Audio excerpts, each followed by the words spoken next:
현무-6 신기술 50달 연속 발사 다탄두 한국 핵무기급 현무-6 개발 성공. 세계 1위 수소 압력탄. 미친 폭발력. 현무-5는 대한민국의 차세대 탄도미사일로 세계적으로도 주목받고 있는 군사기술의 결정체로 불린다. 대한민국은 핵을 보유하지 않고도 북한의 위협에 대응할 수 있는 강력한 무기를 개발하기 위해 현무 시리즈를 점차 발전시켜왔다. 그 중에서도 현무-5는 세계에서 가장 무거운 재래식 탄두를 탑재하고 있어 단순히 군사적 억지력 이상의 상징적인 의미를 지닌다. 이러한 무기의 등장은 대한민국의 방어력을 크게 향상시킬 것으로 기대되며 이 글에서는 현무-5의 주요 특징과 기술적 우수성에 대해 설명하고자 한다. 현무-5는 세계에서 가장 무거운 재래식 탄두를 탑재한 미사일로 그 위력은 벙커버스터와 유사한 수준이다. 대한민국은 북핵에 대응할 수 있는 핵무기를 보유하지 않은 상황에서 이와 같은 강력한 재래식 무기의 필요성을 절감했다. 현무-5는 무려 8톤에 달하는 탄두를 통해 깊이 숨겨진 북한 지휘부의 지하 벙커까지 타격할 수 있는 능력을 갖췄다. 이러한 기술력은 국제사회에서도 주목받고 있으며 특히 미국과 이스라엘의 벙커버스터와 비교할 때 현무-5는 그 관통력에서 훨씬 더 뛰어난 성능을 자랑한다. 현무-5는 단순히 북한의 군사시설을 타격하는 것을 넘어 지하에 은닉된 핵시설이나 핵 관련 군사시설도 효과적으로 타격할 수 있는 능력을 갖추고 있다. 이는 북한이 개발한 신형 전술탄도미사일인 화성포 -11다, -4.5분보다도 강력한 무기로 평가된다. 현무-5의 개발과 양산은 한국의 군사력 향상뿐만 아니라 동북아시아의 군사 균형에도 영향을 미칠 수 있는 중요한 요소로 작용할 것이다. 현무-5의 주요 기술적 특징 중 하나는 콜드론치 방식의 발사이다. 콜드론치는 압축가스를 이용해 미사일을 발사대에서 밀어낸 뒤 공중에서 점화하는 방식으로 이로 인해 발사관과 발사 차량에 가해지는 충격을 크게 줄일 수 있다. 이러한 기술은 발사 장비의 손상을 최소화할 수 있는 장점이 있으며 발사 후 미사일의 안정성을 높이는 데 큰 역할을 한다. 북한도 최근 중거리 미사일에 콜드론치 방식을 적용했으며 이 기술은 북한의 ICBM에도 활용되고 있다. 현무-5의 발사관은 길이가 약 18m에 달하고 발사 차량의 바퀴는 구축으로 되어 있어 크고 무거운 미사일을 안정적으로 운반할 수 있도록 설계되었다. 이러한 발사 차량은 일반적인 주행 방식과 달리 바퀴 전체를 회전시켜 이동하는 개걸음 형태로 주행하기 때문에 좁은 도로나 복잡한 도시 내에서의 이동에는 한계가 있다. 현무-5는 대한민국의 한국형 삼축체계 중 하나로 대량 응징보복, CAMPR, 수단으로 자리 잡고 있다. 삼축체계는 미사일 발사 징후를 사전에 포착해 제거하는 킬체인과 미사일 방어 체계인 KMD, 그리고 대량 응징보복을 포함하는 개념으로 이를 통해 북한의 도발에 신속하고 강력하게 대응할 수 있는 방어 체계를 구축하고 있다. 현무-5는 이러한 전략적 체계 내에서 핵심적인 역할을 하며 그 위력은 대한민국의 군사력 강화뿐만 아니라 국제적 군사 협력에도 중요한 의미를 지닌다. 현무-5는 한반도 내 군사적 긴장을 완화하고 북한의 핵 위협에 대한 강력한 억제력을 제공할 수 있다.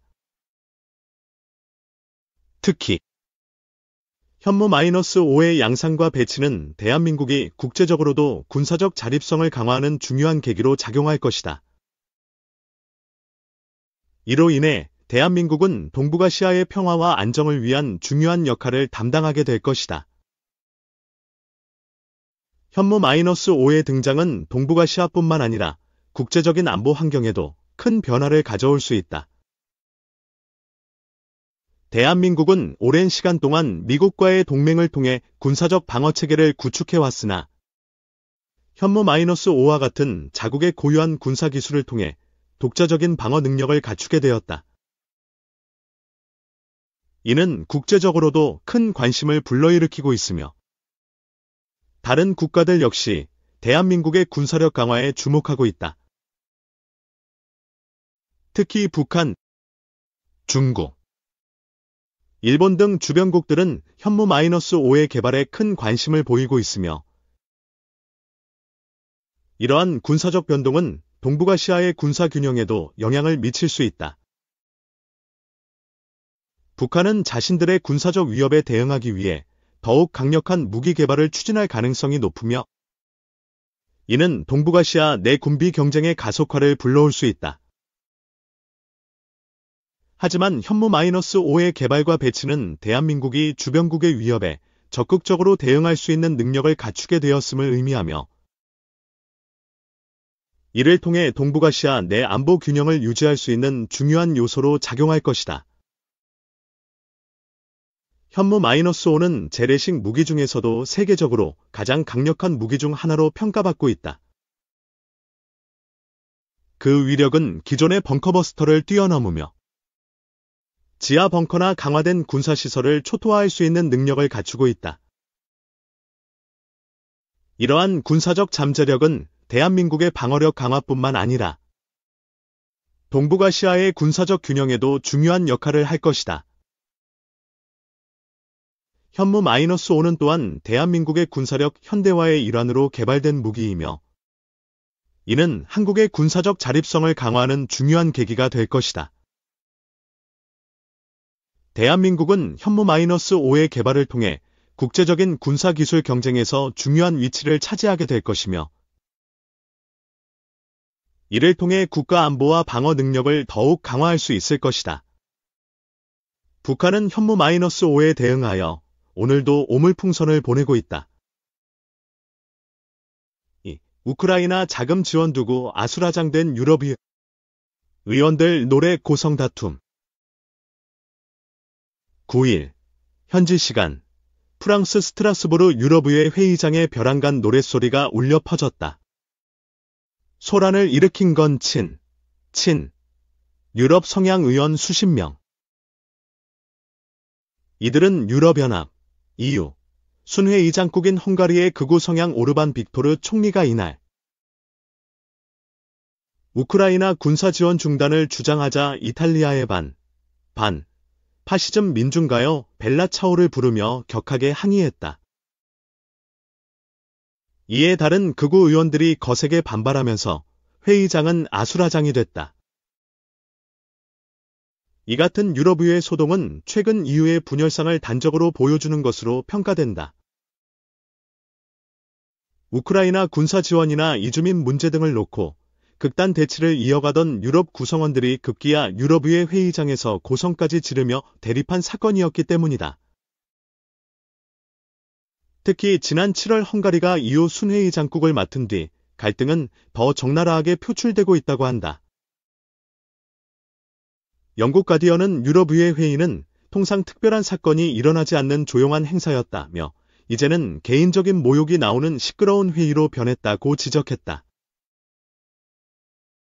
미국 뉴욕타임스는 유럽 의원들이 노래를 부르며 항해 표시를 한 것은 영국의 EU 탈퇴, 브렉시트, 논의가 진행됐던 2020년 1월 이후 처음이라고 설명했다. 점잖았던 유럽의회 의원들을 충돌하게 만든 의제는 단연 우크라이나 군사 지원 문제였다. 특히 EU에 동결된 러시아 자산 수익금으로 우크라이나를 지원하는 안건을 둘러싼 논쟁이 격렬하다. EU는 러시아가 2022년 2월 우크라이나를 침공하자 역내 러시아 자산 2,700억 유로, 약 404조 원을 동결했다. 그리고 이 자산의 이자 수익 등 350억 유로, 약 52조 원을 우크라이나에 대출해주는 방안을 논의 중이다. 원칙적으로는 이날 헝가리 등 반유럽 진영도 지원 자체를 반대하지는 않았다고 블룸버그 통신은 전했다. 그러나 오르반 총리는 최종 승인 결정 시점을 다음 달 5일 미국 대선 이후로 미뤄야 한다고 주장하고 있다고 한다. 우크라이나 지원을 반대하는 공화당 대선 후보 도널드 트럼프 전 대통령이 재선에 성공하고 미국의 정책 기조가 바뀔 가능성을 염두에 둔 것으로 해석된다. 반면 친유럽 인사들은 미 대선 전인 이달 30일까지 승인 절차를 마무리해 EU 지원을 못 박아야 한다고 강조하고 있다. 자금 지원 지연을 바라보는 우크라이나 속은 타들어 가고 있다. 동부 격전지 약세가 이어지고 있기 때문이다. 이날 러시아군은 우크라이나 동부 보급 요충지인 포크로우스크 길목에 있는 마을 한 곳을 추가 점령했다고 주장했다. 우크라이나군 역시 러시아 서부 브리안스크주에 있는 무기고를 무인기, 드론으로 타격했으며 북한이 지원한 탄약 수십만 발 등을 파괴했다고 밝혔다. 서방이 지원한 미사일로 러시아 본토를 타격하기를 원하는 우크라이나의 외교전도 지지부진하다. 미국, 독일, 영국, 프랑스 등 20개국이 참여하기로 했던 12일 우크라이나방 위연락그룹 UDCG 정상회의가 이날 전격 취소된 것이 대표적 신호다. 표면적으로는 조 바이든 미국 대통령이 자국에 상륙한 초대형 허리케인 밀턴 피해에 대비하겠다며 8일 불참을 선언한 것이 계기가 됐다. 그러나 우크라이나에서는 다음 달 대선을 앞둔 바이든 대통령이 전쟁 문제와 거리를 둔다는 해석이 나왔다. 우크라이나 매체 기후 포스트는 볼로디미르 젤렌스키 대통령은 서방의 군사 지원 및 러시아 타격 허용을 설득할 준비를 철저히 했다고 선언했던 상태였다며 이번 UDCG 정상회의 취소 소식에 절망을 느꼈을 것이 확실하다고 지적했다.